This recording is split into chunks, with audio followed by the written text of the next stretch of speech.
Welcome to Talking Who. I'm Sean Harry. I'm Elisar and this is the internet's only live online video Doctor Who broadcast, bringing you the latest news, the latest gossip, and the latest reviews of anything to do with Star Trek. No, Doctor Who. You know, at Gallifrey 1, yes, there was a panel, a Doctor Who panel. Gallifrey 1, I assume you mean the Los Angeles convention. The Los Angeles Doctor Who convention. I didn't go to that because it was in Los Angeles. There was a panel about Doctor Who podcasts. Yes. And someone raised a subject: why are there no video podcasts? And did anybody correct them, or did none of them know about it? They didn't know about it. The fans in Los Angeles don't yet know. I'm sure, but so not even anybody on the panel. Obviously, those panelists said they didn't know about it, hadn't done their homework. Indeed, they didn't do that homework. So anyway, yes, we are a video podcast. If you want to call us a podcast, not really a podcast, I don't suppose. Yes. Because we're actually broadcasting live on YouTube, so it's not really on your pod. We do now have, though, a way to watch us on iTunes. Yeah. And you can actually, if you just go to iTunes, you can do a search for Doctor Who, Talking Who. I know this looks here like the closing credits. Mm-hmm.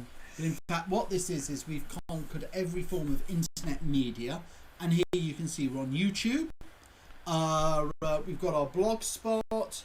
Trying to work out how to do this. Right. Facebook, Twitter, Blip TV.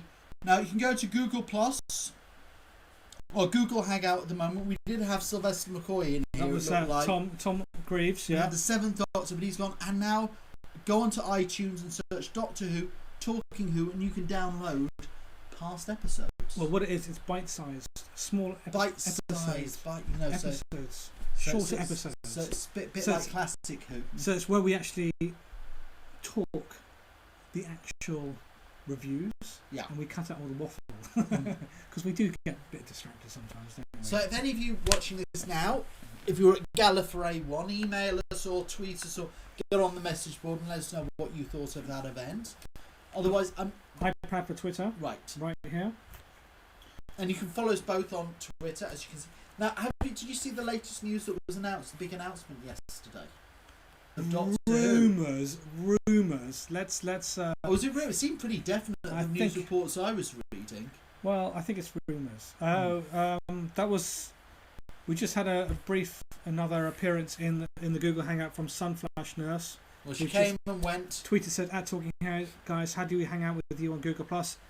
Just like you just did. You just need to get onto Google Plus page. You should see under Elisar Cabrera's page or Talking Who, there is a hangout. Just join it. It's public. Anyone can join in.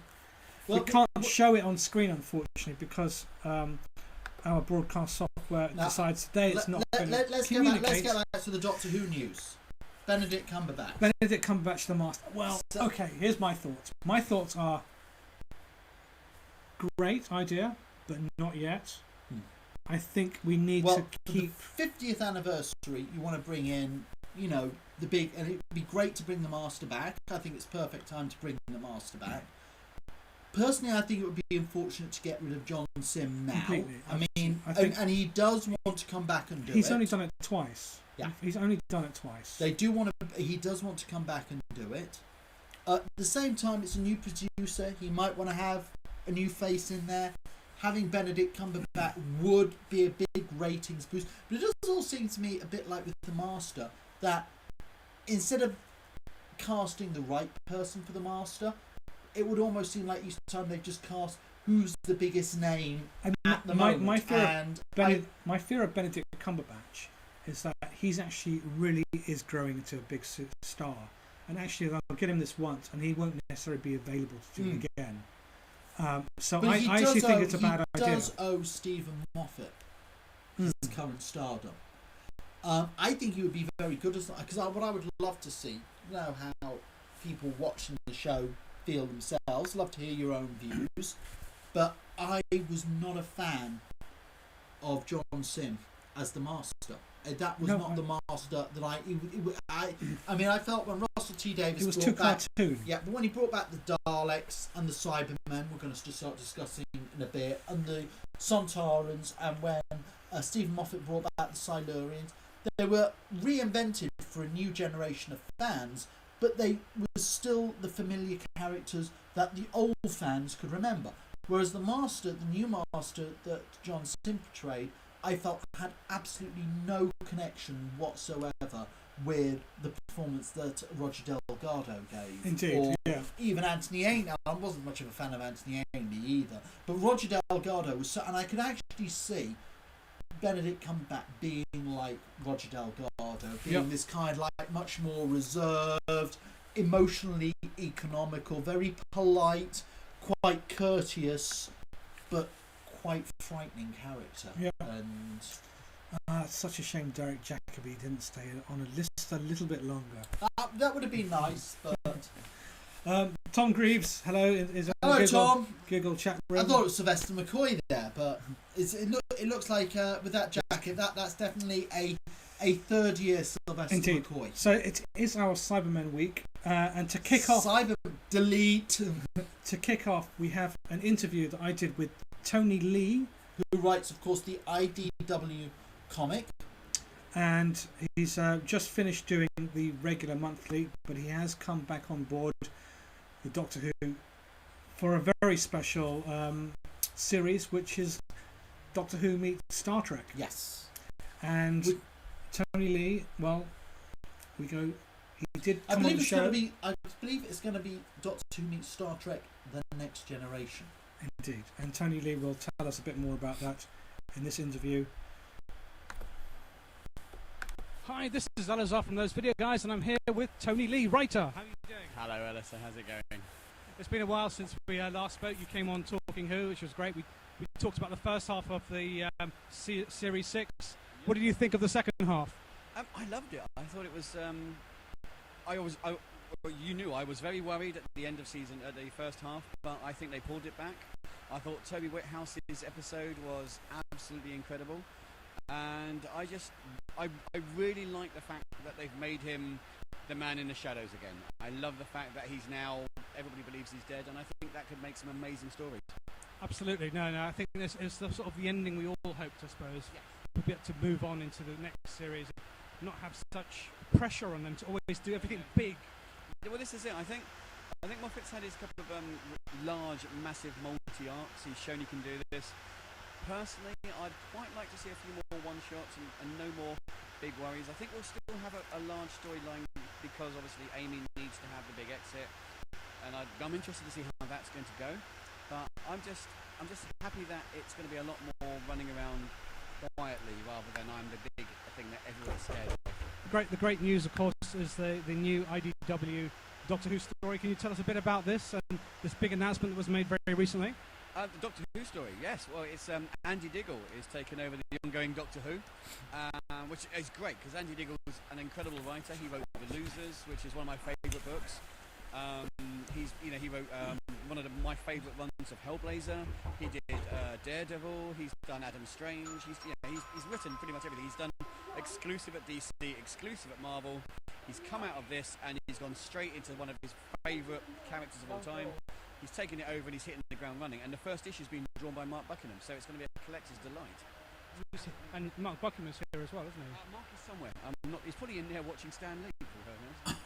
Of course, the other news that was announced a little while back, which we carried on this weekend, is the Star Trek: The Next Generation Doctor Who comic. And that might be what you mean as well. Yes, that's the very exciting news of two amazing brands being brought together in science fiction. Yes, I'm massively excited about this because as a kid I was a fan of Doctor Who and a fan of Star Trek. And you used to have people say, you can't be one or the other, which are you? And I was a fan of both. And now I can tell the story with both of them. You've got the Doctor, Amy and Rory, and the crew of the Enterprise. You've got Picard and Worf and Riker and Troy and everyone, Guinan, and everybody's there. And it's great. You've got holodeck covers with Dixon Hill type looks, and you've got there's one great cover which was shown at the thing, which is basically it's a split level page, and on one half it's the Borg.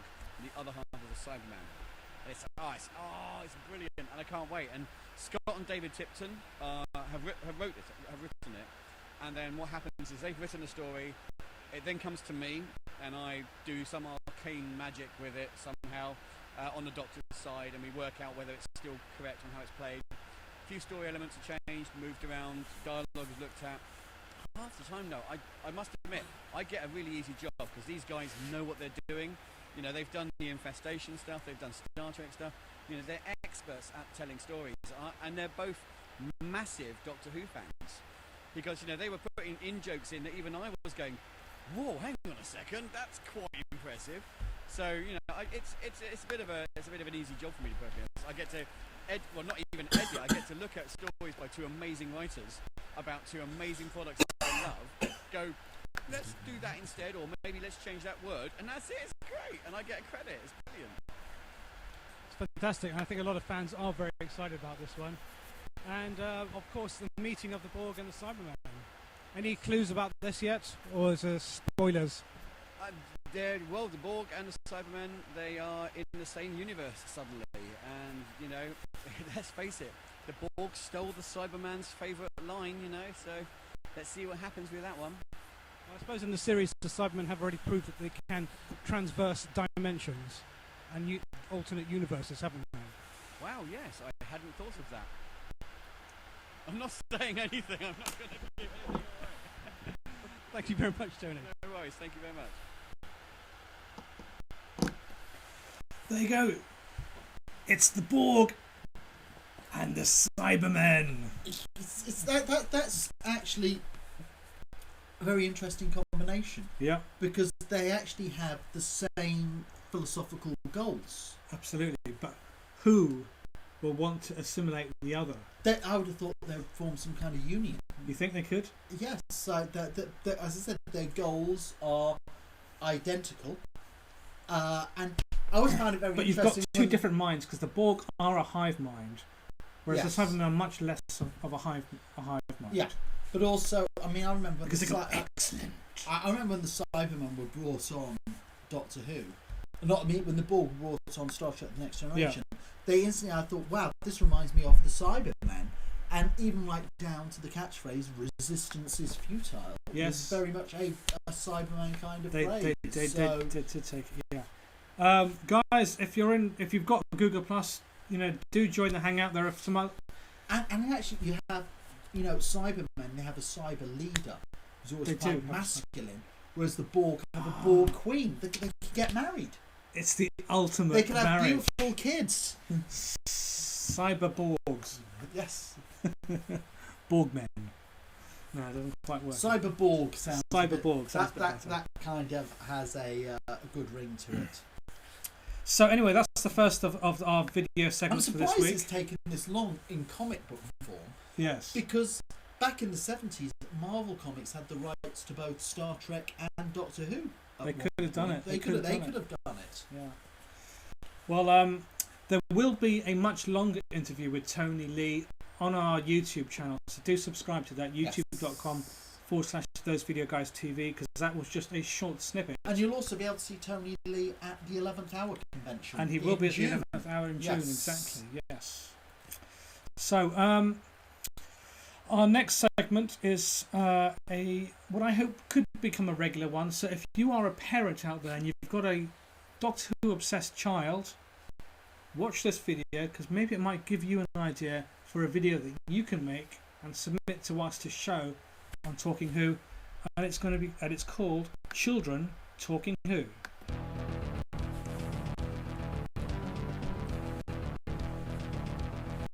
Favourite Doctor is Tom Baker, the one that keeps on going Jelly Baby. My favourite Doctor Who story is the one with the Renegade Daleks and the Imperial Daleks against all each other and units. My other favourite one is probably when the Sontarans invade with David Tennant and, well, the one with Matt Smith, which is the recent Doctor. I quite like the Christmas special. My favourite companion is K9. The biggest memory I have of them being him beating Time Lord girl that stays with, isn't it, in kind of like that white dimension with Remains of the Castle. My favourite monster, well, I have 3. Sontarans, Daleks and Cybermen.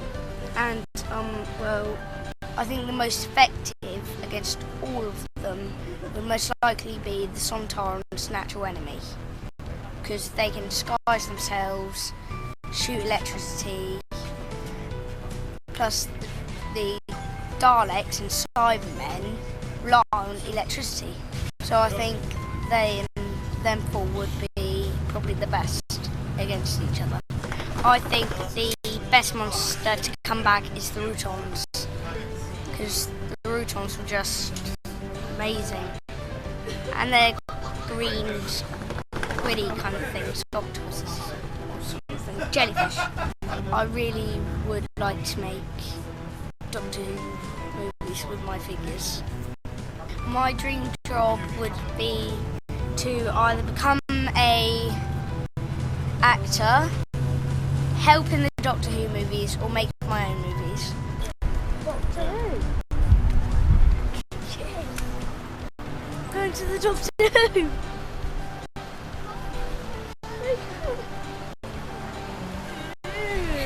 I'm so happy, very happy. Well, I hope there's no silence, because they make, you know, the things that exploded somebody? Oh, yeah. Yeah, that was a bit creepy. I think it's probably going to be about all of its adventures, but I just hope there's no weeping angel, because they creep me out. Hope to see my favourite, that is the Sontaran. In 25 minutes, she said that we'll go in there and there'll be moving floors, sound effects, and everything from Doctor Who's. So I think it's just one great big game of Doctor Who. But instead the aliens and stuff are real. There's the Silurians, the Daleks from World War II, and then sea creatures. And on the TVs, there's been every single episode of Doctor Who.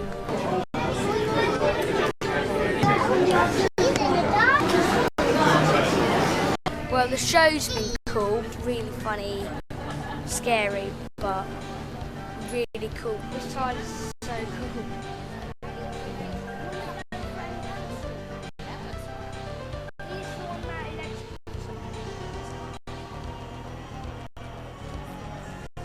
All of the creatures he's faced.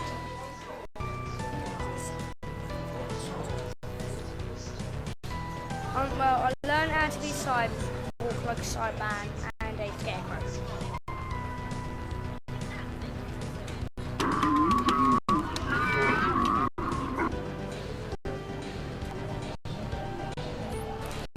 This is what I brought in the shop. Dalek drones. 5 of them.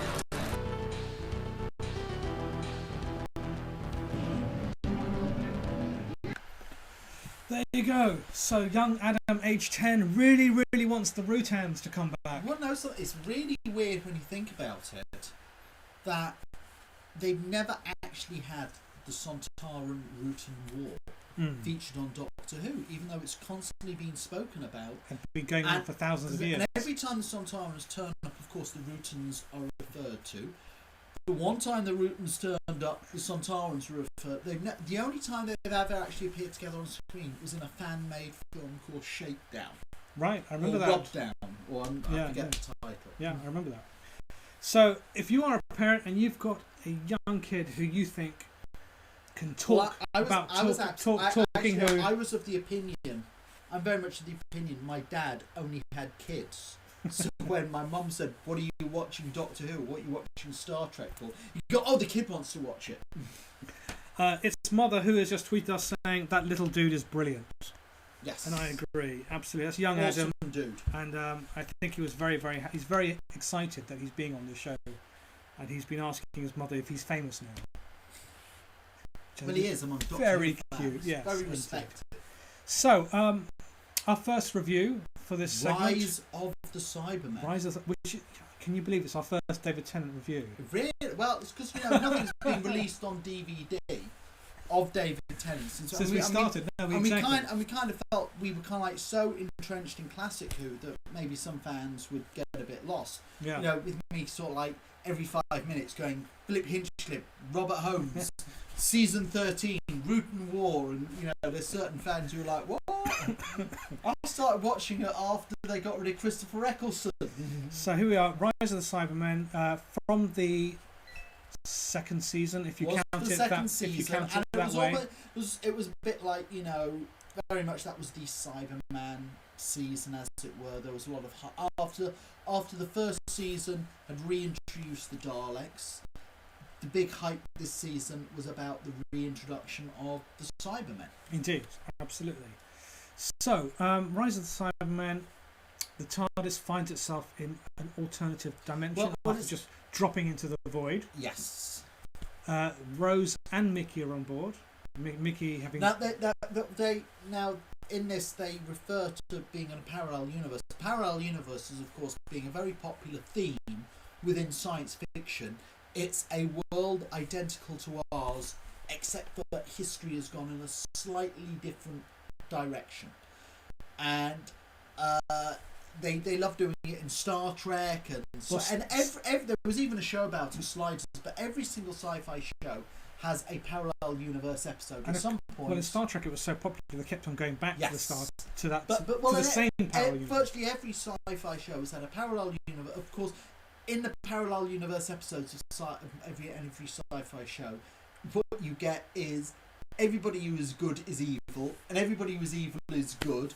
All the men have beards, and all the women are gay. Is basically what happens in parallel universes on sci-fi shows.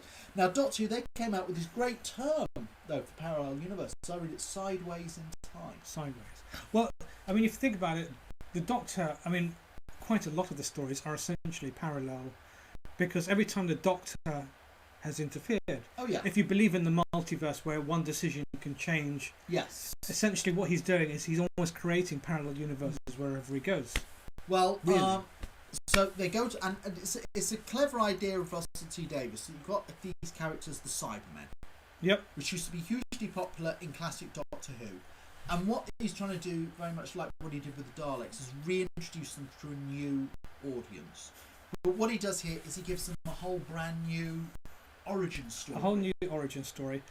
But actually, there's some nice touches in this. This is Tom McRae is the writer who does the girl who waited. For instance, referencing International Electromatics as one of the shell companies run by Lumix's Cybus Industries, and of course that harks back to the invasion and the company that was involved in actually helping the Cybermen try to invade Earth. So there's sort of nice little touches there. I have to say, first time round I didn't like it a lot. This second time around, watching it with a bit of hindsight now that the David Tennant era is over and we're in Matt Smith, I kind of enjoyed it more. Well, I enjoyed it. I think it's okay, but I don't think it's great.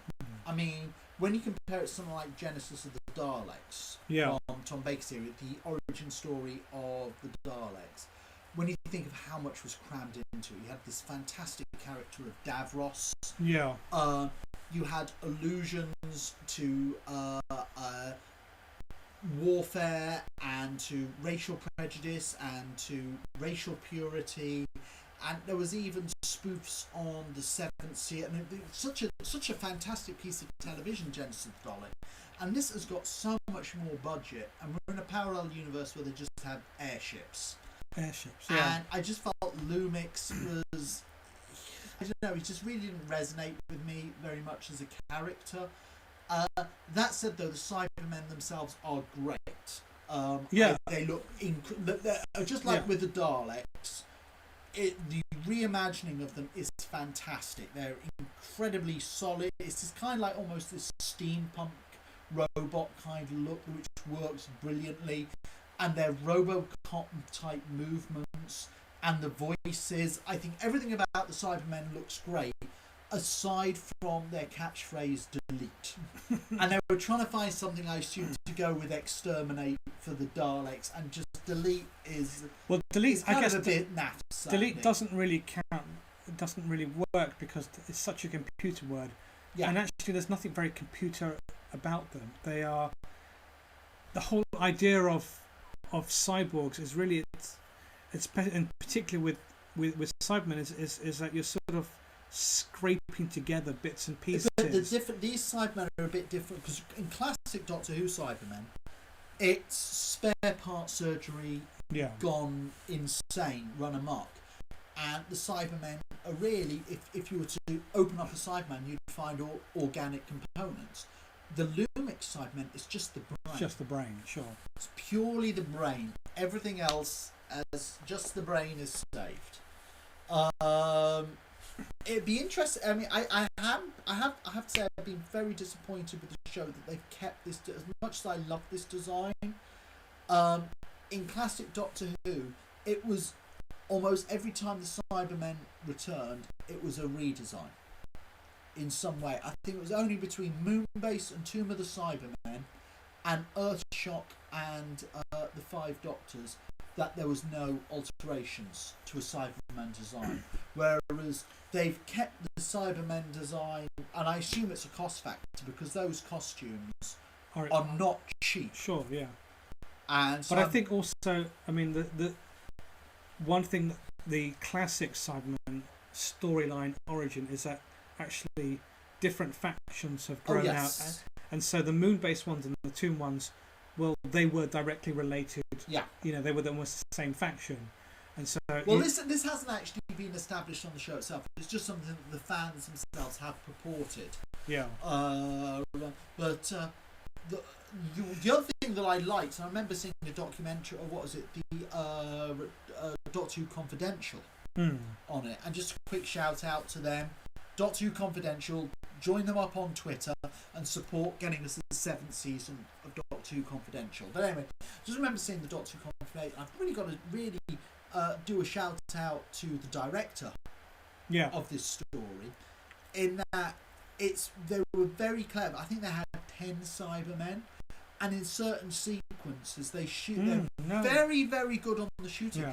You get the impression there's literally hundreds of them. Although then the Mill do a fantastic job on both the Daleks and the Cybermen with a lot of compositive CGI effects, where they can take a scene of 10 Cybermen and make it look like there's 100 there. And I mean, it's I as I said, I liked this watching it now rather than I did at the time. I have to say, if it wasn't a Cyberman story, I probably would have enjoyed it more. It's just, as an origin for the Cybermen, I felt it shouldn't have been a good story. It should have been a great story. Sure. And I felt this was a good story, but it just wasn't. It just didn't that. Do you think? I mean, this obviously really only applies, I guess, to maybe British TV fans. Yeah. But do you think having the Only Fools and Horses actor? No. No, it wasn't. It wasn't. I didn't have a problem. I mean, I to be honest, I was because he's known as being a comedy actor. Yeah, but I also remember him in Harry Potter, where he's quite serious in that. I didn't have any problem with him as the Lumix character. I just felt there wasn't enough depth to his character. I mean, in Genesis of the Daleks, the amount of depth they give Davros as a character. And in this, I just really felt there wasn't anything about him that really, made him a strong and powerful character, or following him through on his motivations. One thing I do dislike about this particular story, which actually has nothing to do with Cyberman or the origin, was really the triangle between the Doctor, Rose, and Mickey. And there's this horrible feeling that you really feel sorry for Mickey, and I guess I don't think that was necessarily the intention, but you do, because he's so earnest and he so wants to please. But I'll get back to this whole the disrespect that both Rose and the Doctor have for him. Well, on the whole Mickey front, I'll actually say I much preferred the way Russell T Davies handle the love triangle between Rose, Mickey, and the Doctor than Stephen Moffat has recently handled the triangle between Rory, Amy, and the Doctor, where I feel there's no subtlety and it's just done with a sledgehammer. But I think that his performance throughout this Noel Clarke is brilliant. Is absolutely fantastic. He's absolutely brilliant, and he's the standout of this. Yeah. And definitely watching this, you think he deserved more of the crack of the whip on because Doctor actually Who. you realise actually that Billie Piper is very limited as an actress and what she can do, and Noel Clarke just acts the screen off. I mean, there was some real, and I actually thought that was a brilliant thing for a parallel universe story to do, where he goes to a parallel universe and he meets his grandmother who's died, and I felt that was quite, and having to emotionally deal with something like that. But the fact that he has two roles, because he plays himself and the parallel version of himself, yes, who personality-wise seems completely the opposite. Well, that's what happens when you go. But that's his front, of course, because actually he's just wanted for parking tickets. Although we didn't, which have is a that, great twist. We didn't have that thing that he had a beard.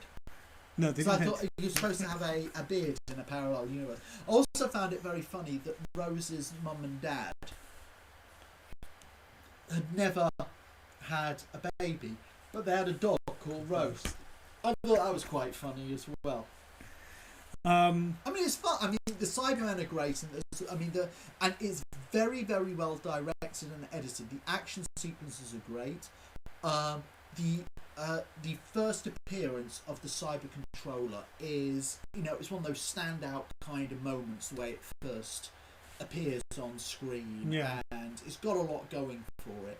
I just feel that for the first Cybermen story, it isn't quite there. It's like a 7 or 8 out of 10 story, not a 10 out of 10. Sure. And for me, the Daleks didn't, the Cybermen didn't have quite the impact the Daleks had the previous season when they were reintroduced. Yeah, sure. Yeah. Good. If you've got thoughts on Rise of the Cybermen, post in the YouTube comments. Let us know what you think. Always interested to read. We will read them throughout the week and obviously reply. Just see if there's any. Tom Orton who's in the Google Hangout. Yeah, in the Google. Well, at Tom Orton is his Twitter name. He says he's dressed up as the 11th Doctor with the fez and the Sonic on Google Plus Hangout, and he feels like a proper Wally. He's an Orton. Surround Sound, in reply to the video we showed earlier for Children Talking Ho, has said he's going to go out and adopt a kid and take him to the Experience now. Well, the Experience is just closed actually in London, as they are now moving the whole exhibition now to Cardiff. So if you go to the Doctor Who Experience website, you'll just keep in touch when the Doctor Who Experience reopens in Cardiff. I suppose being in Cardiff, that means they can actually update it more regularly because they're just right next door to the set. Indeed, absolutely, yeah. So our next segment is taking a break from our Cyberman discussion, and it's a new section from It's Mother Who people might be following on Twitter. And this is It's Mother Who's podcast review, and this week she's reviewing Radio Rassilon. Doctor Who podcasts are everywhere. It would seem even that strange little man at number 73 is making one. With so many to choose from, how do we separate the Bedlington Terrier from the canine?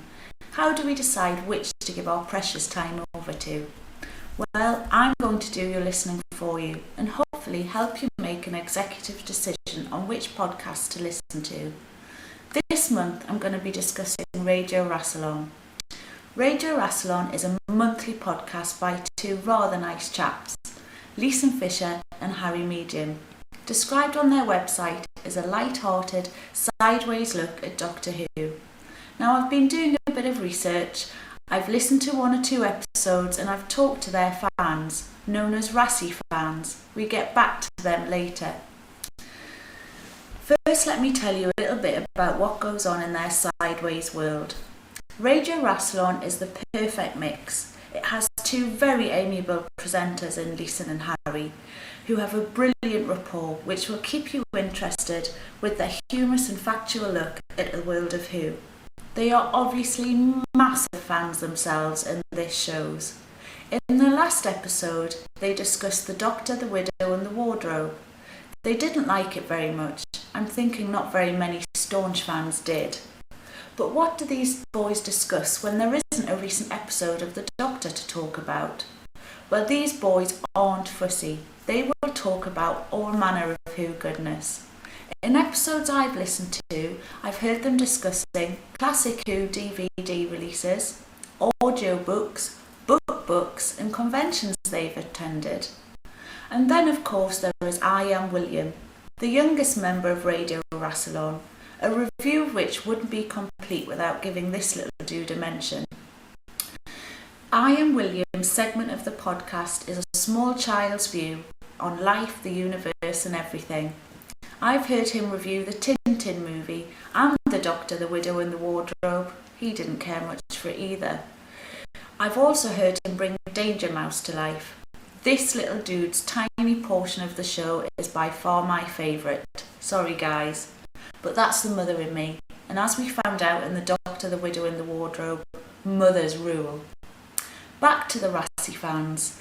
This loyal bunch of Radio Rassilon listeners are very fond of the boys. I asked them to tweet me a 3-word review of the show, and here are one or two of the replies.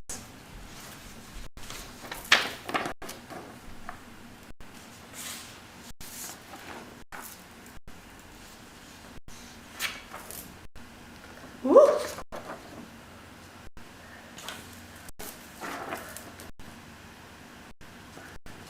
So, in summary, what do we get when we listen to Radio Rassilon? In my opinion, I think we get a professional sounding podcast, well edited with music and sounds, interesting topics for fans of both classic and new Who, and the hosts are two very funny gentlemen who manage to keep me entertained through hours of listening. Radio Rassilon gets a massive thumbs up from Mother Who. There you go. Thank you very much. It's Mother Who. You can now Mother come. Who, and you can follow her on Twitter, can't you? At It's Mother Who. You can come back in the room now. I know she just tweeted saying she's left the room because she didn't want to watch herself live being broadcast. But anyway, come back now. It's safe. Guys, we've also got Matt Powell from Reverse the Polarity Productions. Mm-hmm. Obviously, we've got Barry Aldridge coming up. If you've got a video or an idea for a video that you want to be part of Talking Who, you can see, hey, we're open to everyone to just come and get involved and produce we segments need ways for to us. fill out the hour. But also, we want this. It's a fan show made by fans for fans. So, we're always interested to hear from you if you've got ideas. We can give you ideas if you're just keen to get involved and actually make video segments for Talking Who. But to go back to our Cyberman theme, we're now going to hand over to Barry Aldridge, who has been helping us over at Talking Who for, almost since we first started. Our very second week, I think he came on board. Absolutely. Because you trotted on. Indeed. No, I was there that week. No, it was the week after. It was the week after. Yes. That's right. So, and Barry Aldridge, he's gone through all the stories of Cybermen and he's picked out his top 3 designs. Hello everyone, welcome to Barry's Top 5 Talking Who. Hooray! Hey, how's it going there guys? How's it hanging? Yep, that's right. Now originally I was going to focus on villains, and then Elsnar sent me an email saying, could you focus on top 5 Cybermen designs? And I said, yeah, of course I can. Yep, it still follows that villain theme, but So yeah, I said I'll go about and do the challenge. And I had a look around on the internet, and for this week it's not going to be a top 5, it's going to be a top 3 because, let's say the Cybermen designs to me are very, very mixed bag. I'd rather do a top 5 of things I really like. So it's going to be a top 3 though, this week's one. So here we go though, really. Now at number 3 of my Cybermen designs, I have to give it to the Earthshock Cybermen back from 1982 during the Peter Davison era. And of course, that they were used though during Attack of the Cybermen, and of course Silver Nemesis. I think it was a really, really thought out sort of little design. I think it lends into the metal-tranic sort of thing, but as you know, yeah, it was done as a cheap costume sort of thing. But I think there was a certain charm to it as well. These are the Cybermen I sort of grew up in, though, when I watched Silver Nemesis. I mean, when I was a kid, I did not like Silver Nemesis. But nowadays, I don't mind it at all. I think it's because of the locations that I know really well. And, of course, you know, the Cybermen, I thought they were actually portrayed quite strongly, though. As a kid, I thought, nah, they weren't portrayed that really strong. But in my view, though, really, I thought the 80s Cybermen, they were kind of like a bit of a mixed bag, but not on the part of the 1960s. But we'll see on that front, though. So there you go. At number 2, I have to give it, though, to the modern Cybermen. Now, some people would be surprised saying, why aren't they number 1 or something like that? But I will get to that, though, in a second, though, really. I think the Cybermen that was used in the Rise of the Cybermen in the Age of Steel, which Elisar and Sean are going to be reviewing, I thought they were really good. I like the metal in there. They said they were made of actual metal. I think that is very, very interesting, and the clanking sounds. I think it made them really quite menacing. But I think the problem is it's down to performance of the Cybermen, and I feel like that, you know, while that story was pretty good, all the other Cybermen stories that they had, you know, in the new series, they've been portrayed as a bit of a joke, really. Even in the Army of Ghosts and Doomsday 2-part, when they had that epic battle with the Daleks just treating them like... You know, I felt like the Cybermen were portrayed as a joke. I remember having a conversation with my dad. I said, oh, they're a weak bad. They're so bad. And my dad said, yeah, they are. I said, no, that's not what I meant. I meant that they're not a great villain. And he went, right. And the Daleks totally outshone them there. But anyway, I felt that as a design front, they were really good. So, yeah, they were really good design. But unfortunately, though, performance-wise, I don't know, really. It maybe the story's down to. Anyway, number 1, it's because maybe I'm a bit biased. It's the Cybermen back from the 1960s, I have to say. I think, even though they weren't made of metal, I have to say, though, really, there was something unique about them. I mean, alright, the 10th planet, no, definitely not. But I'd say round about the moon base and the Tomb of the Cybermen design, especially the Tomb of the Cybermen, which is also going to be reviewed, I thought that design was absolutely wonderful. It portrayed them really quite well. And I also like the little Cybermats though in Tomb of the Cybermen as well, I have to say. And I just think things were right though with that story as well. I did like their sudden change though a bit in the wheel space. And also I did like their sub change though to the invasion, which leads into the 1970s Cybermen. But I feel like they're sort of like a design though from the 1960s, however.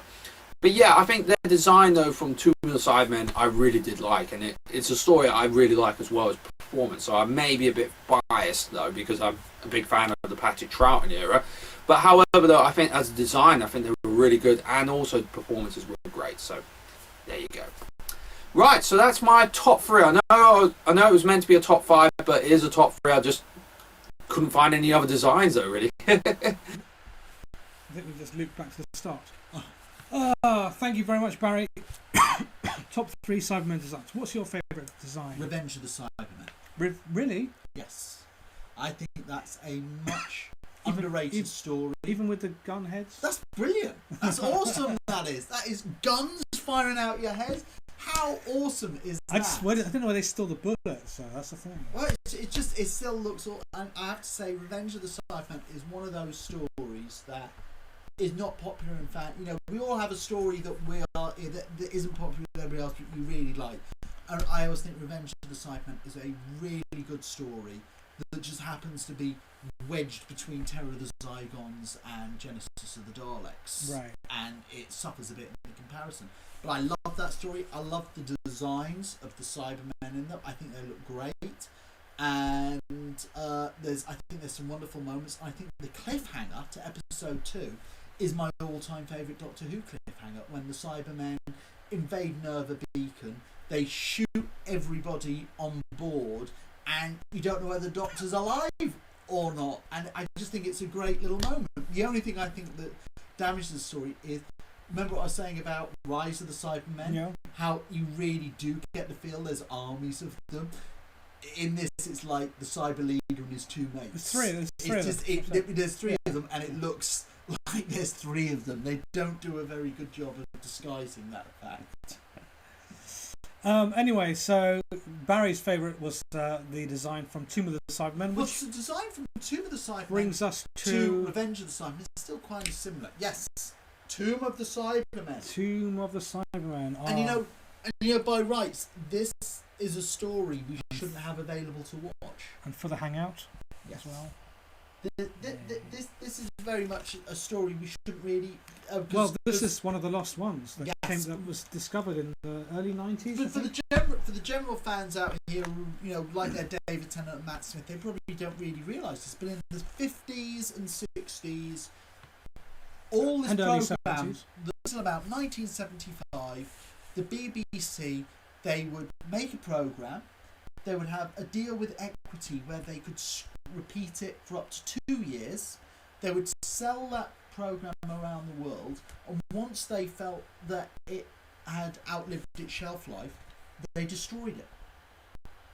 And because they didn't realise about DVD or video, or even that you'd have cable and satellite and stuff, and there'd be a huge market for repeats and a huge market for archival shows.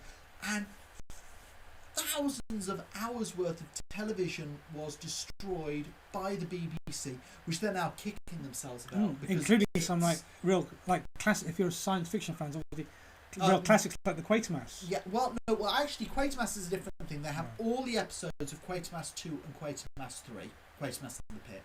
Quatermass 1, that was done so early, it was a live production. Right. So and they tried to film the first 2 episodes, and they were so unhappy with the quality, they didn't bother with the other ones. So there was never a recording made of episodes 3 to 6 of Quatermass.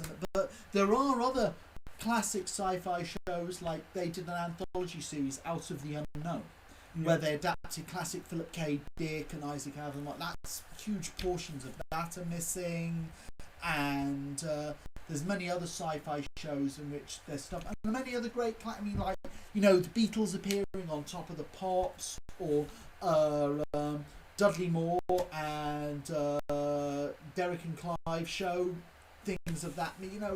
There's a lot of stuff that's missing from the archives of Doctor Who.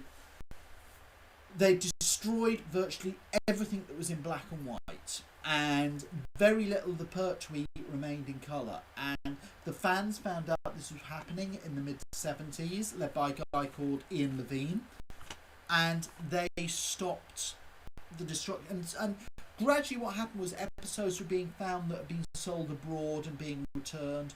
And there's very few episodes missing from the first 2 seasons of Doctor Who. But from that point on, from season 3, 4, 5 and 6, a lot is missing. And this was the opening story for season 5. It was believed lost.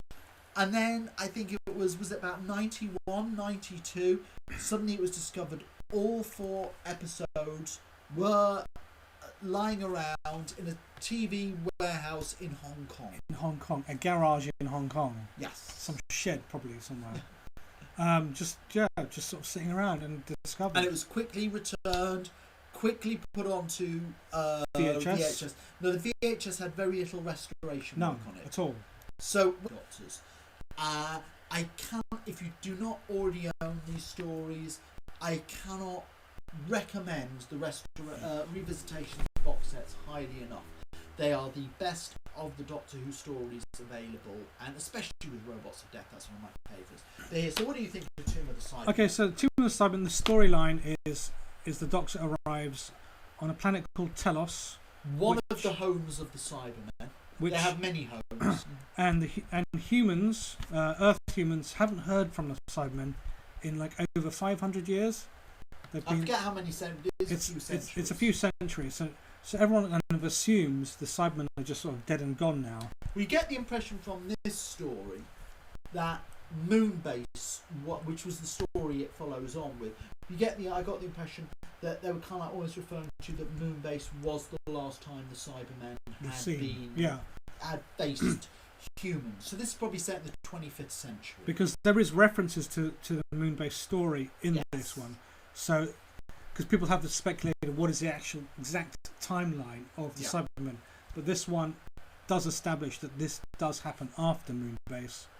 but probably about 500 years after Moonbase, as far as the human calendar goes. It's an archaeological. It starts off a bit like explorers in ancient Egypt, doesn't it? I mean, they really does. They find this tomb, and they're exploring what seems a dead site of this, and they think the Cybermen are extinct.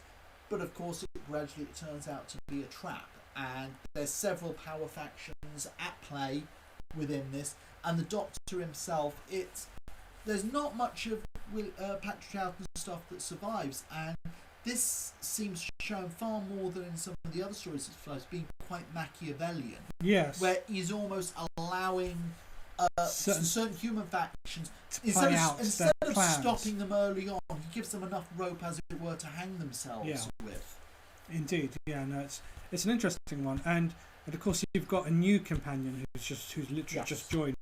I did actually have Victoria. Now this is one area where I did, and if you have a companion and you give a companion a history, it is unfortunate you do get the feeling that they introduce a companion, they give them a backstory, and then by episode, the next story, suddenly they fall into basic stereotypes.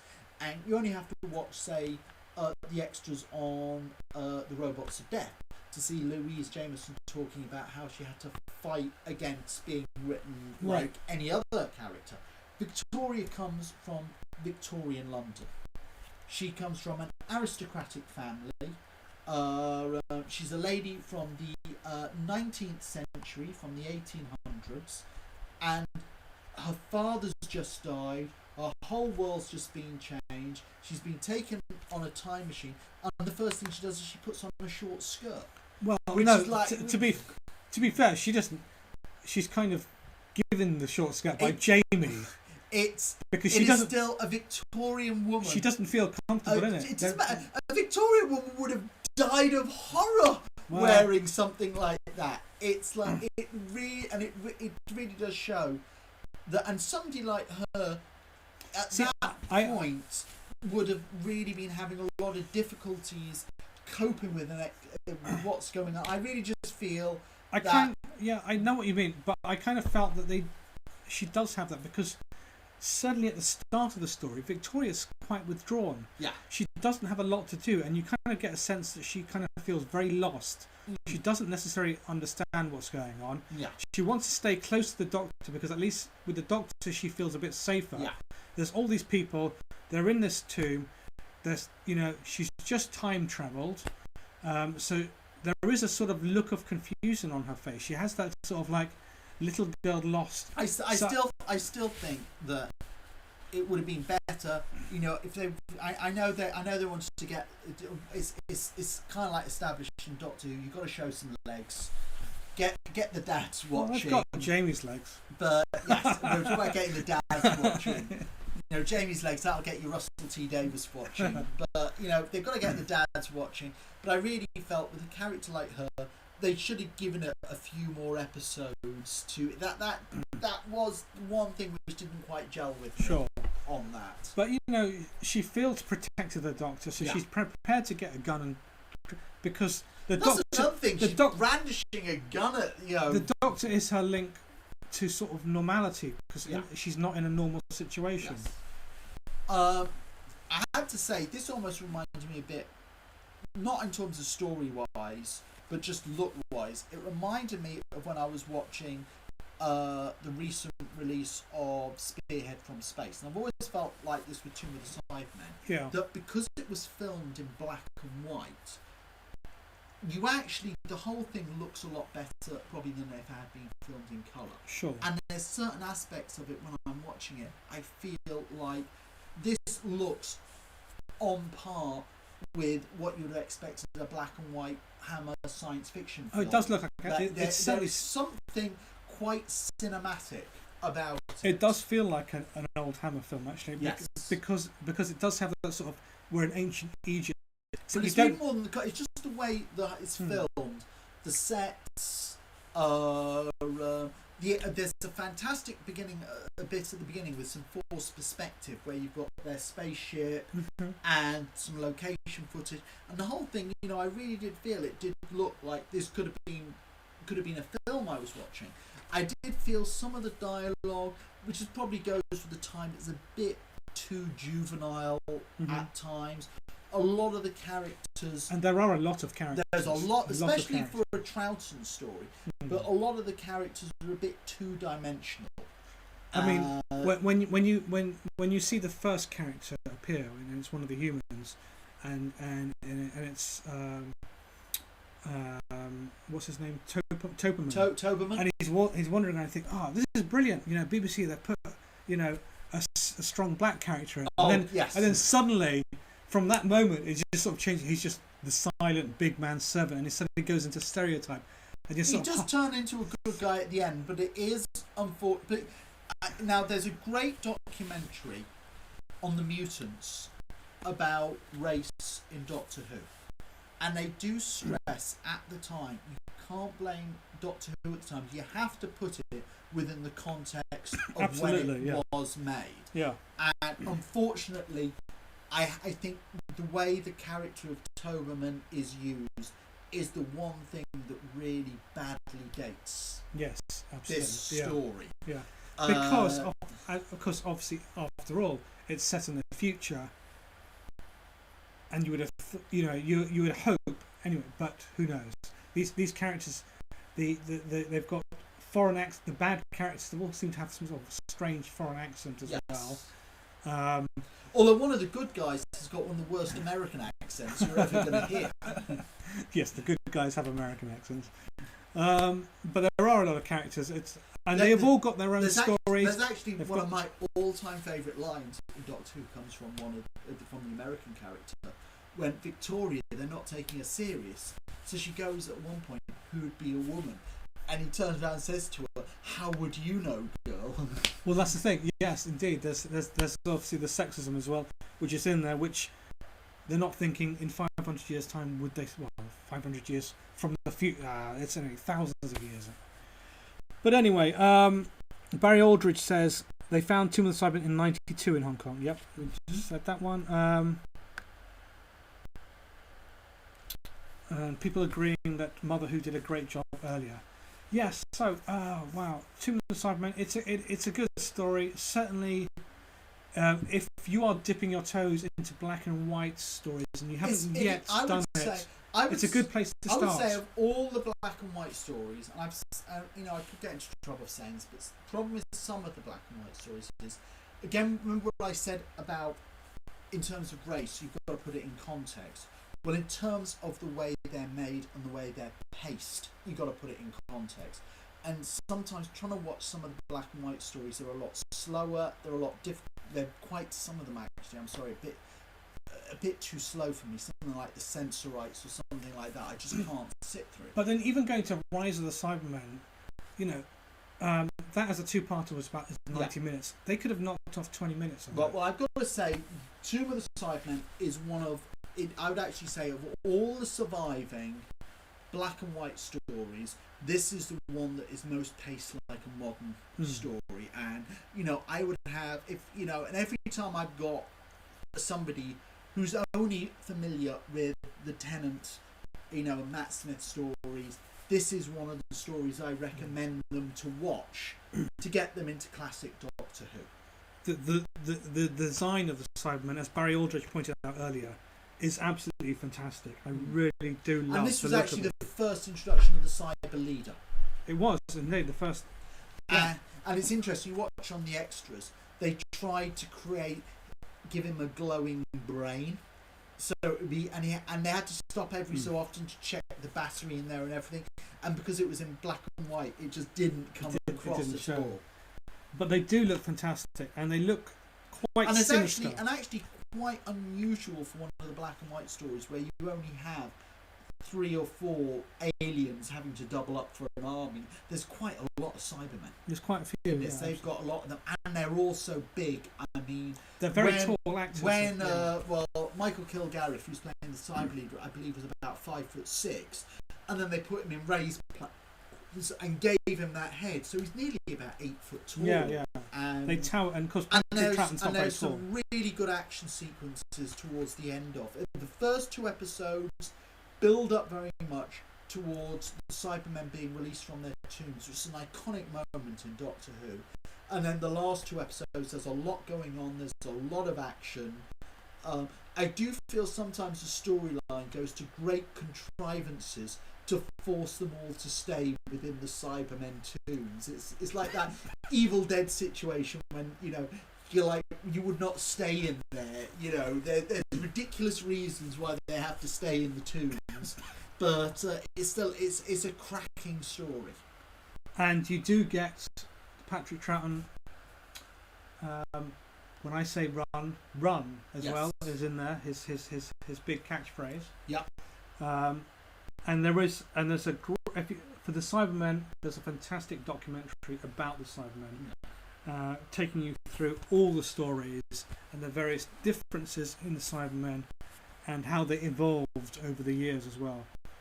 It's a whole second disc of extras in here. It's a 2-disc edition, well worth it. Well, you get a total of 5 discs when you buy the Revisitation box set. Yep. There's 3 stories in there. And as I said, one of those stories is Robots of Death, which for me vies for one of the best ever Doctor Who stories. Indeed.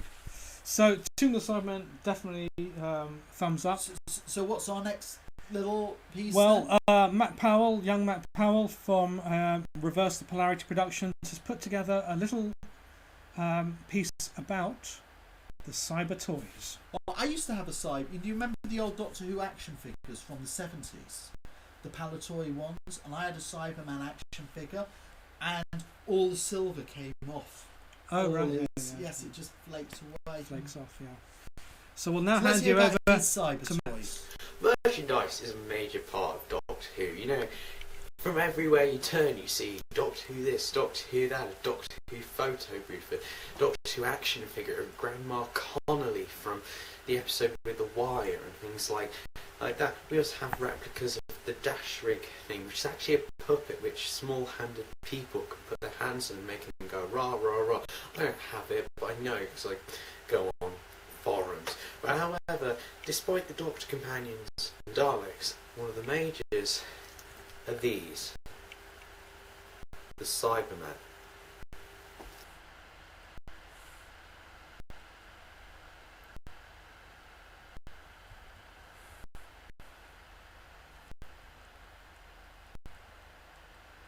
Since their beginning, no, sort of, since the 1970s, we've seen Cybermen toys come from everywhere. The first being, and I don't have it, I only collect new stuff, would be the Denny Fisher Cyberman.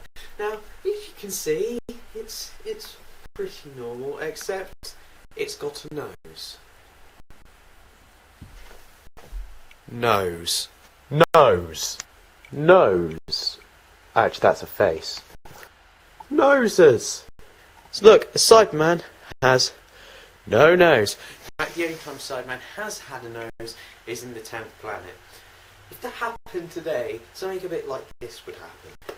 Dear character options, I'm furious that your Cyberman has a nose. Massive continuity error.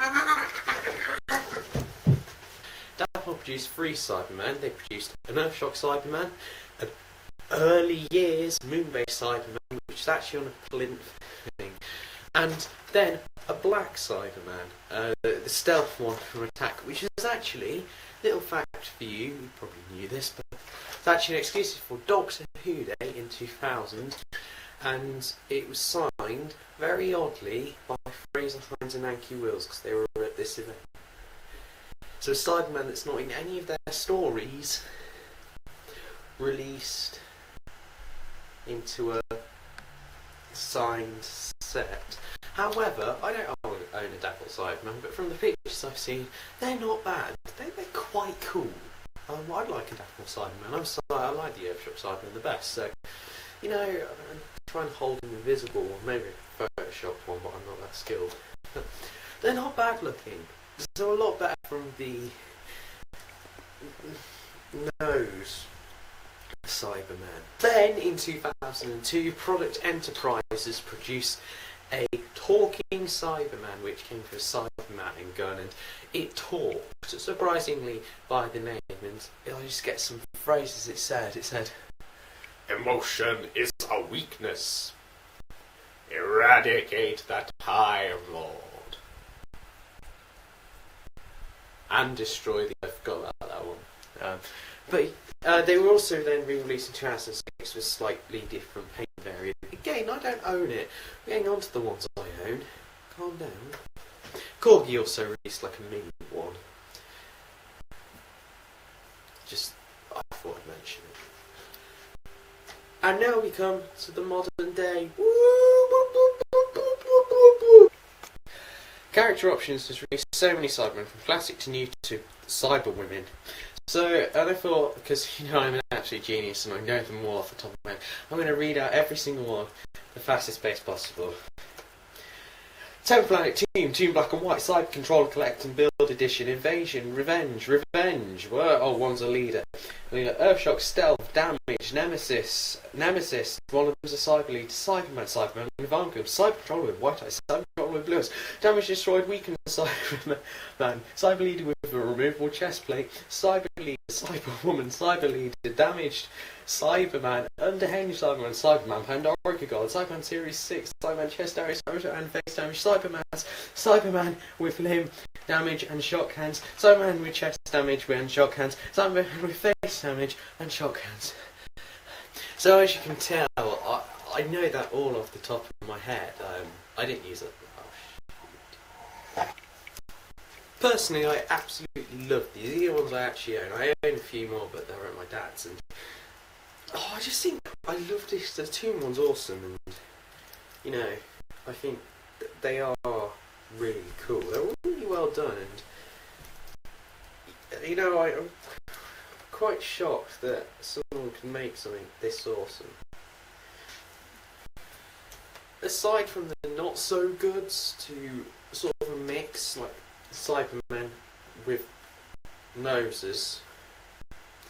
We've literally only skimmed the surface. There are hoodies, I have one. There are costumes, there's all sorts out there. But that just tells you that Cybermen aren't just this puny little backroom monster. They're actually quite big, and I love the Cybermen for various reasons, but I'm not going to waffle. And the amount of merchandise, blue eye and white eye variants, etc. Let me tell you one thing. The Cybermen are awesome. And I can tell you now, maybe one day we might have an actual Cyberman roaming around our house. Sign me up for conversion. Are we done? We are good, we got everything done. Excellent. Ugh. Sorry folks, I really need to get off. I'm going to be late for work at this rate. Yep.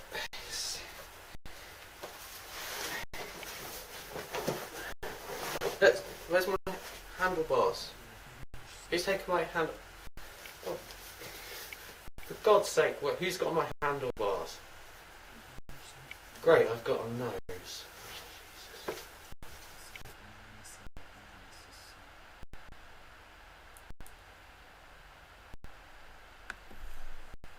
Delete. He doesn't say delete. He doesn't say delete. Resistance is you will be like us. You will be made to be like us. What's wrong with your hands? Your hands have not been cybertized. That's obviously another line that actually was taken from Tomb and used in Rise of the Cybermen. You will be like us. Yes. There you have a classic 10th Planet Cybermen in which they look like they had a sock on their head. I actually really like this 10th. What I like about the 10th Planet ones it's quite is eerie. the hands are still human, and you can get the sense that there's something organic underneath the mask. Yeah. And with the you don't have an Earthshock Cyberman here, but do you remember on Earthshock they had a glass jaw Yes. with a moving jaw So you could- underneath, which really gave a sense of something organic. But unfortunately, the actor's breath caused the glass jaw to steam over. So after that, they had it just painted silver, which is a bit of a shame. Yeah. But I can understand why they had to do that. At Bluebox99 on Twitter says, I thought David Banks was a great cyber leader. He was, well, he was a cyber leader for how all the way from Earthshock down to Silver Nemesis. That was a good long run. He was the cyber leader. As what happened? I hear he moved to France or so, because you don't see him at conventions anymore. Or I do remember him playing a psycho on Brookside. And at Sunflash Nurse, who is watching, by the way, Yes. in Australia. Oh, Hello, Australia. good night. She tweets, I've never seen Tomb of the Cybermen, but listening to you two, I want to now. You got it. You got it. It's a great and get the Revisitation box set, because it comes also, as I say, with Robots of Death. When D84 says goodbye, my friends, didn't you have to fight a tear in your eye? D84. He was great. D84. Yes, one of the unsung heroes of humanity. Even though he wasn't a human, he was a robot. I heard a noise.